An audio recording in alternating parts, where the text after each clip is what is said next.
It's week 11 and we're going back on a tour of G's garden. I just want to point a couple little things out. This aloe plant, I started watering it a couple of weeks ago and it's coming back. It's green again. So it's this little scrunchy little one down here. He's also got some green to it.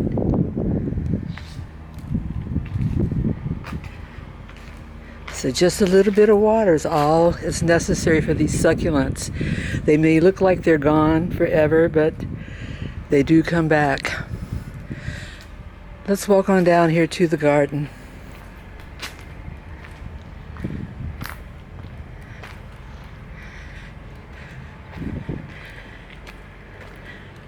Most everything looks about the same.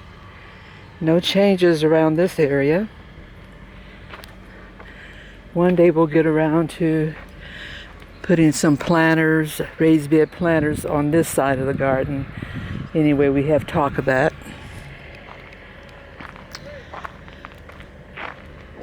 There's that bay leaf tree, struggling, still struggling.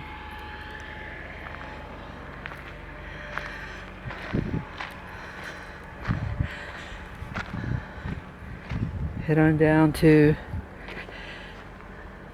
the two primary beds.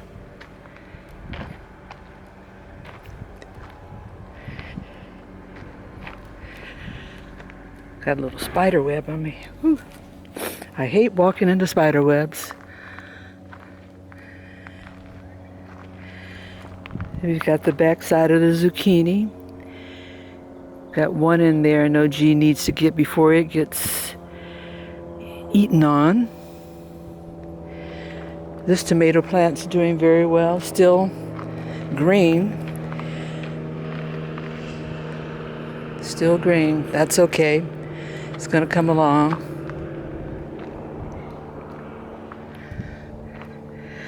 My primary reason for coming out here today was I need to cut back this basil before it starts to flowering, and I'll get to it.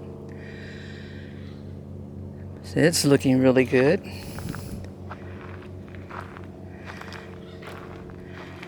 Then we've got this poblano pepper plant. It's doing very well. Oops. Getting bitten out here. Little buggers. And that struggling cucumber plant is trying to come back.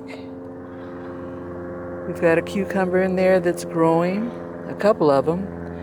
They're all odd shaped. The theory is that cucumber beetle was in a, say, larvae stage where it was going through nibbling on the plant, and maybe it's turned into whatever, butterflies or whatever, and has flown the coop, giving this cucumber a chance to grow. That's Greg's story, and he's sticking to it. Come back to you, Basil, in just a little bit.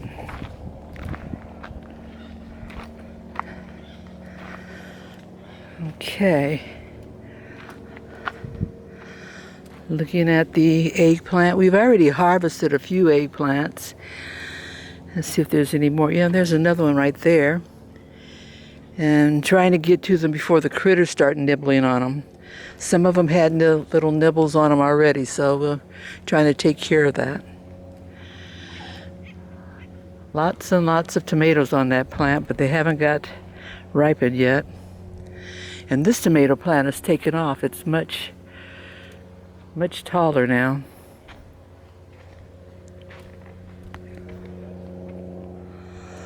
And G's cut off a lot of the leaves on this zucchini. And what I'm noticing also, I don't know if I can get a good picture of it. Over by that purple cup, see that little nut, little peanut? G puts those in his traps for the squirrels. And the squirrels can't get out and pull the peanuts out, so it has to be something like a smaller critter.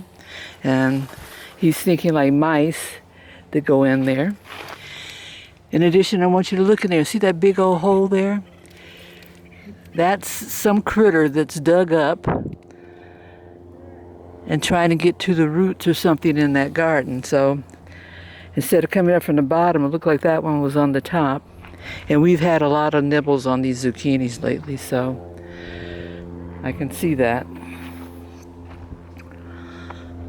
And heading over here, there's our pumpkins. There's a couple of them in there. They're struggling. They're really struggling.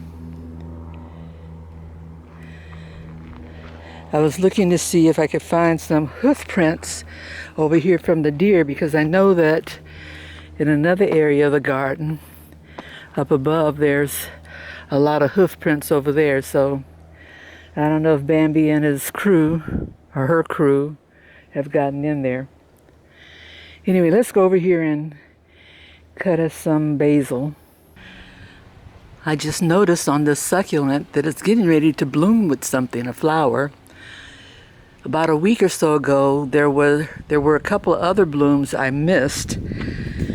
And example, that's what's left of it. It only lasts for like a day, and then it blooms, says hello world, and then it says goodbye. So this one I'm hoping will go into full bloom maybe tomorrow. We'll see.